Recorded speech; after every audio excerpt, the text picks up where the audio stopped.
They stand in the wetlands of South Sudan like something out of another era of humanity. Men and women regularly topping 6 feet, some pushing past 7. For over a century, explorers, colonial officers, and scientists have stared at the Dinka and the Nuer and asked the same question: how did any population get this tall?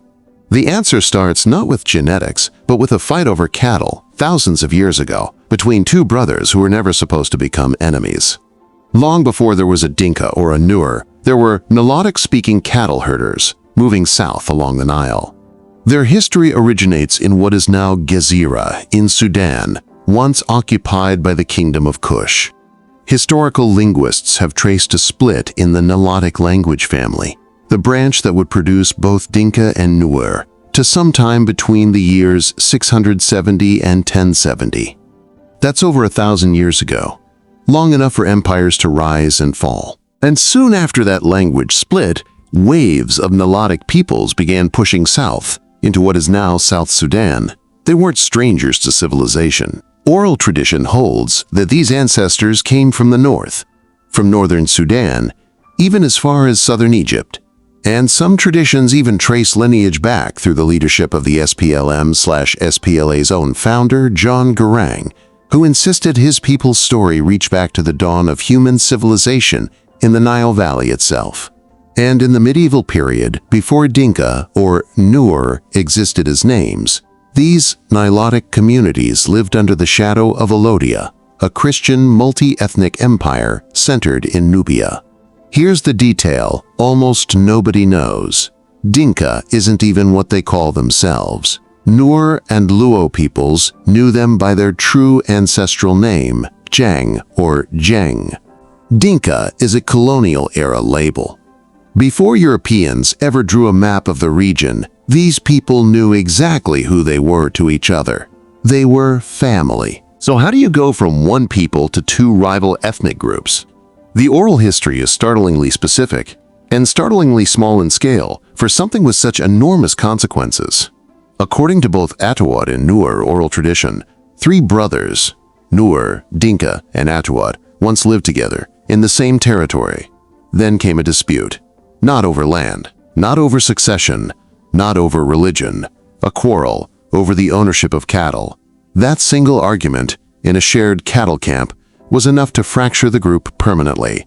The separation began at that cattle camp in what is now Western Norland, and from there, the groups scattered to build their own identities. It sounds almost too simple to explain the origin of 2 entire nations, until you understand that for these communities, cattle were the wealth, the currency, the social fabric, and the spiritual bridge to the divine, all at once. A dispute over cattle wasn't a squabble, it was existential. For centuries afterward, the 2 peoples lived as neighbors and rivals in the swamps and floodplains of the Nile Basin. Then, starting around 1820, the story turns aggressive. Between 1820 and 1860, the Nuer expanded dramatically, pushing into Dinka territory. This wasn't a slow migration, it was conquest.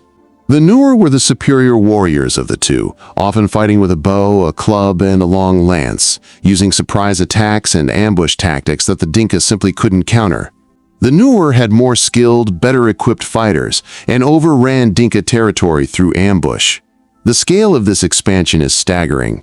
Nuer groups crossed the Nile in waves through the 1840s, and by the start of the 20th century, they had reached the Ethiopian escarpment, more than tripling their original territory and absorbing tens of thousands of Dinka and Anuak people along the way. Entire Dinka communities were pushed off land they'd held for generations. And the survivors? Many were absorbed directly into Nuer society, but not as equals. Even after generations of intermarriage, descendants of the absorbed Dinka often still held lower social standing within Nuer communities. Then came a third force neither group had faced before, the British. Colonial administrators tried to suppress the raids the Nuer had been conducting against their neighbors, and in doing so with the Dinka, they inadvertently pushed the conflict into more organized, large-scale battles instead of ending it. Colonialism didn't create the Dinka-Nuer rivalry, it industrialized it. Now, to the mystery that gives this story its name. Long before colonial officers were fighting to control cattle raids, they were writing home in astonishment about something else entirely, the sheer height of the people they were meeting. The The numbers are not folklore, they're measured. In a 1953-54 anthropometric survey, Dinka Agar man averaged 182.6 centimeters, just under 6 feet, while Dinka Ruang man averaged 181.3 centimeters. For context, that same survey put these men roughly 10 centimeters taller than the global male average of the time. At that exact moment in history, the average Dutch man, today's tallest national population on Earth, measured only around 5'6". The Dinka were taller than the tallest nation in the world, decades before anyone was tracking global height rankings. And the Nuer weren't far behind. Later comparative data found Nuer men averaging over a centimeter taller than neighboring Somali men, with Dinka men measuring nearly 2 centimeters taller still.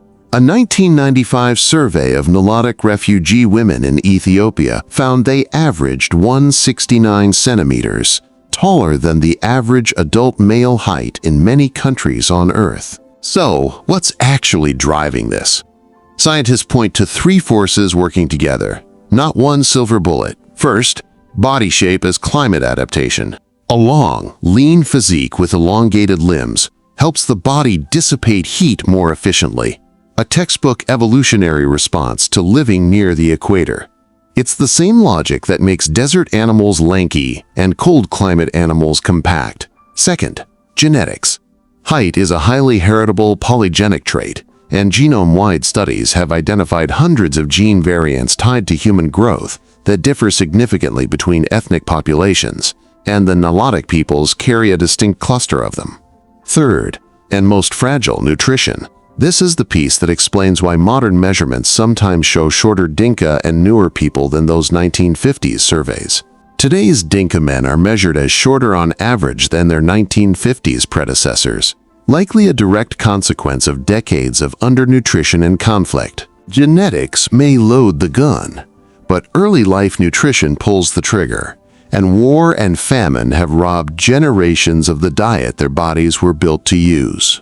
That's the real twist in this story. The Dinka and Nuer aren't just tall because of ancient DNA. They're tall because, for most of their history, they had exactly what a body needs to reach its genetic ceiling. A traditional diet built around livestock, rich in the protein and calcium a growing body demands. Cattle didn't just cause the split between these two peoples. Cattle may be the very reason they grew so tall in the first place. Strip away the centuries of raiding, colonial interference, and rivalry, and something remarkable remains.